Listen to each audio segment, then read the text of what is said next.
principal sir, ma'am, and all my dear friends. As you all know, we are here to celebrate very of 78th Independence Day in best way. There are many of performances remain to be held, so I gently request you to maintain your excitement and be the part of this program till end.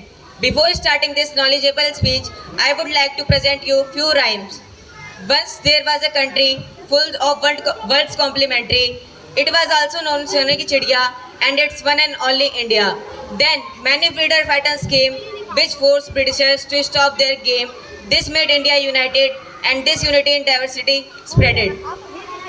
I am really very sorry if I will make any silly mistake in this speech and hope you will enjoy my words. Independence Day. It marks very special day in the history of India. On 15th of August 1947, India got freedom by Britishers by sacrificing many of our freedom fighters. Let me get back into the pages of history how Britishers came to India and how they spread their supremacy over India. Britishers came to India by a company named East India Company in 1757. But after some time, they saw there is no brotherhood in the country. The kings or the princes fought against another kings or the princes or the same country. So they supported one Indian prince to finish the others. As the result, power passed in their hand. Then they start ruling in some part of the country. In 1855, a big revolt took place, which was between Santals, a tribal community, and Britishers.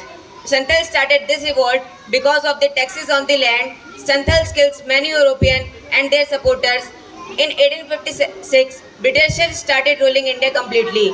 Then, in 1857, our brave freedom fighters like Rani Lakshmibai, Tipu Sultan, Muhammad Singh, Azimullah Khan, and many other freedom fighters came and fought against Britishers till their last breath. After 90 years, their effort bore fruit. We got independence from Britishers by the sacrifices of our freedom fighters of 20th century like Mahatma Gandhi, Jawaharlal Nehru, Subhash Chandra Bose, Bhagat Singh, Sukhdev, and many more. This day is celebrated in India very well. The Prime Minister of India hosts the national flag on the Red Fort as many VIPs and members of the Parliament are the main guests of the day. Remember those freedom fighters who sacrificed their life to make coming generation breathe in free air. The freedom fighters of India were never dead because the colors may be faded but the memories survive. As long as we will tell their stories, they will always be alive. लहू देकर जिन्होंने तिरंगे की हिफाजत की थी, लहू देकर जिन्होंने तिरंगे की हिफाजत की थी, वतन के उन शहीदों को